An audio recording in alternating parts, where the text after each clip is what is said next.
Hey y'all, welcome back to Adventuring with Amanda. Thank you so much for being here. If you are new to my channel, welcome.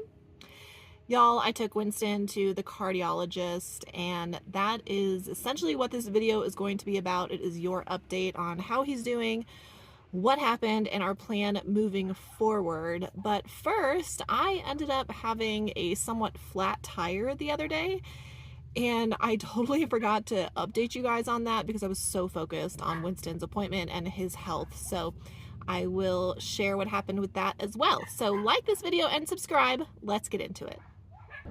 Okay, my friends, let's start by talking about the tire situation.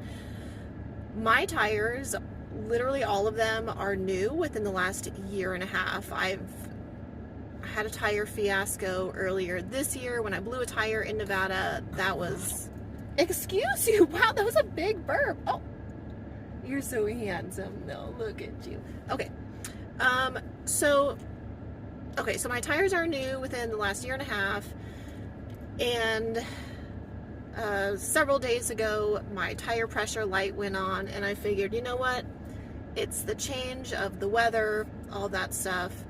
Filled up my tires. I was good for 2 days. Drove through snow, elevation change, my tire pressure light went back on, and I was like, you know what, it's the weather, it's no big deal. Got back to the valley yesterday. We were supposed to have Wynston's cardiology appointment. That got totally messed up. But when I walked out to my van, I was like, you know what, my front passenger side tire looks really low. So I figured, well, since we don't have the cardiologist, I am going to drive myself a whopping 3 minutes to Discount Tire and ask them if they find anything. So an hour later, yes, there was actually something in my tire, but it was very minor. So Discount Tire plugged it, patched it, and it's holding air, and they did it all for free. So it ended up working out really well. It worked out that we didn't have Wynston's cardiology appointment because I was able to take my van in, get all of that taken care of, and I'm hoping that the plug and the patch will just get me through the winter. I'm going to be doing my typical desert camping this winter, but nothing like I've been doing the last several months, and like over the summer I went through some pretty crazy terrain, and it won't be as bad going into the winter. So I'm just glad that's taken care of, and I hope that it holds up. In the meantime, we are right now at this moment heading to Peoria, Arizona to take Wynston to the cardiologist. Our appointment is at 12:30. Hopefully there's no surprises. There shouldn't be. We had blood work done, we had x-rays done. I know he has a murmur, I know he has an enlarged heart. I'm just hoping from the cardiologist that they can confirm everything, we get him on a medication, and we can move forward. That just reminds me, I left Wynston's medication inside the house. I gotta go grab that. Hi, what do you think? Poor Wynston, he's all cozy. We just made it to the cardiologist. This is like a big building, I guess, for veterinary specialists. They have a little like dog run area out here, but it's kind of intimidating. It almost looks like it's like for people. It's a huge facility, I guess, with lots of different specialty medicine inside. So I saw the sign for cardiology, and I wish I would have, like, I wanted to bring Wynston's stroller, but I had to put some boxes and stuff in here to bring over to my mom's house, so I didn't have anywhere to fit it. But I'm bringing Wynston's booster seat, and we will go get checked in. I'm kind of nervous. You doing so good, Bubba's? What do you think? Everybody loves you. You're perfect, huh? We're gonna go see your grandma soon. All right, so they just took him back for an EKG. $780 today, but it's no different than human healthcare, right? So I'm just looking forward to seeing where we're at so we can move on with a treatment plan, get everything under control, get my boy healthy.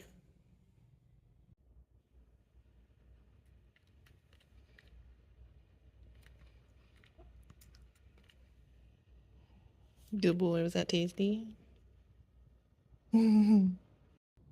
So here's the lowdown on Wynston's appointment. We waited 4 months to get into the cardiologist, and to be honest with you, it was very worth the wait. His cardiologist is a tremendous woman. She was so diligent in explaining everything to me and did so with a fancy iPad with like digital photos of the heart and all this stuff to show me exactly what was going on. But let's backtrack. Wynston had an EKG done. It was another expensive appointment. I have had to dip into my savings after $2,000 worth of vet bills these last 2 weeks. But it's worth it because I can make more money. I can't make more time with Wynston. So I would pay the money over and over and over again if that means getting him healthy and figuring out what's going on. So I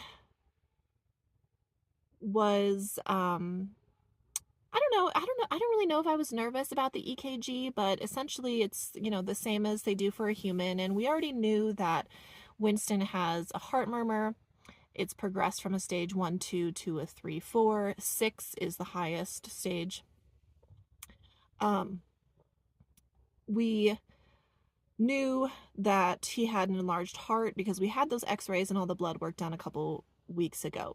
So I was hoping that there wouldn't be any surprises at the cardiologist. And thankfully, there were no surprises. The doctor said that his murmur is still about a 3, 4, but he does have degenerative valve disease. Now, the good news is it's moderate at most. And the even better news is there are 0 signs of congestive heart failure. So he's in a really good spot. The doctor was shocked that he's 13 and he has very minor health issues, very minor heart issues. And she said that she's absolutely amazed because he is a Chihuahua, which is in the top 3 breeds for having an enlarged heart or having heart issues. And the fact that he just now kind of has this going on at 13 and there's really nothing else going on is tremendous. And she said that it really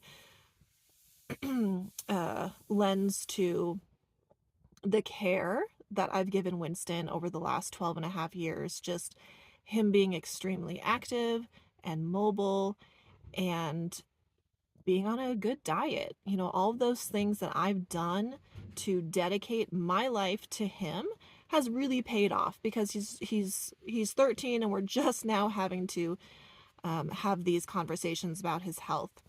The good news about the degenerative valve disease is that where he's at with it, it is potentially reversible to an extent. So Wynston has started on a new medication, vetmedin or pimobendan. He's on it twice a day now. It will not affect his liver or his kidneys, and this is something very safe for him to be on for the rest of his life without having any side effects. I am so thrilled because the doctor said that she is hopeful that within a year, and we'll do a check in 6 months to make sure that Wynston is handling the medication okay, but in a year, we'll start to see reversal and we'll start to see the heart begin to shrink back to its normal size. Because he is so healthy, he really has that going for him. And I did ask the doctor, hey, how do elevation changes affect Wynston in particular? Because I know that it can have an effect on dogs that have heart murmurs or heart issues. And the doctor said that is common for elevation changes to affect dogs with heart issues if they have pulmonary hypertension or other significant health issues. Wynston has no indication and no signs of pulmonary hypertension. And that's fantastic news. She said, we are absolutely safe to keep traveling the way that we're traveling, and I should not be concerned about the elevation changes. Although, of course, I'm very diligent in watching Wynston and everything that he does. So I'll be able to notice if there's a change next year when we continue to travel, because we do plan to spend a significant portion of our summer in Creede, Colorado next year in 2025. So to recap, Wynston has degenerative valve disease. It is potentially reversible with this new medication that he's on. No signs of congestive heart failure, no signs of pulmonary hypertension, and in fact, everything else sounds and looks amazing. So I got the best news. It was absolutely best case scenario. And degenerative valve disease is something that's genetic, and it's the breed. He's a Chihuahua. So the doctor told me that there was absolutely nothing I ever could have done to stop this valve disease from occurring. But because I have given him such an active, healthy, positive lifestyle for the last 12 and a half years that we've been together, it makes a massive, massive difference in his longevity and his entire life experience. So we are moving forward with the medication. Wynston took his first dose this morning. He takes 1 tablet in the morning and a half a tablet in the evening, about 12 hours apart. It is a beef flavored chewable tablet. I tried to give it to him like as a treat to see if he wanted to eat it. He did not. So I had to cut it up into really small pieces, put it into a pill pocket, and he ate it that way with no problems. So we are doing that. He's getting his gabapentin twice a day for nerve pain and that IVDD in his neck. But overall, I am just feeling so much better. I'm feeling so much relief. I know exactly what's going on with him. I know exactly where we're at. I've had all the tests done now. I invested in him financially because I have invested almost 13 years of my heart and my soul into his heart and his soul, and there's no stopping us now. So I feel so much safer, like driving into elevation and going about our daily activities, knowing exactly where we're at, and also knowing that I have such an amazing cardiologist for him now that I will see in April. And she works close with Wynston's main veterinarian, so there's a lot of communication there that I am super grateful for, and it's good. We're in good shape, y'all. It's good. It's really good news. So now I need to focus on replenishing my savings account. So there's going to be less traveling, but I will say that it's like desert camping season is starting this next week because it's finally going to be in the 70s. So I won't be spending a ton of money on gas and putting a bunch of miles on my van and going far distances. All of that is very expensive. So I'll be able to kind of lay low and work on replenishing that savings, because oh boy, those bills are painful. But again, I can replenish my savings account. I can't create more time. So this is just how it goes. But anyways, you guys have been so supportive and loving, and I love you all so much for caring about Wynston and about us and about his health, and for asking me questions. And I am very proud of myself for giving Wynston such a good life thus far to where he's 13, and we're just dealing with some minor issues that can be treated and give him longevity and an awesome life for years to come. So thank you all so much. Be sure to like this video and subscribe because we do have adventures coming up for you. I will see you next time.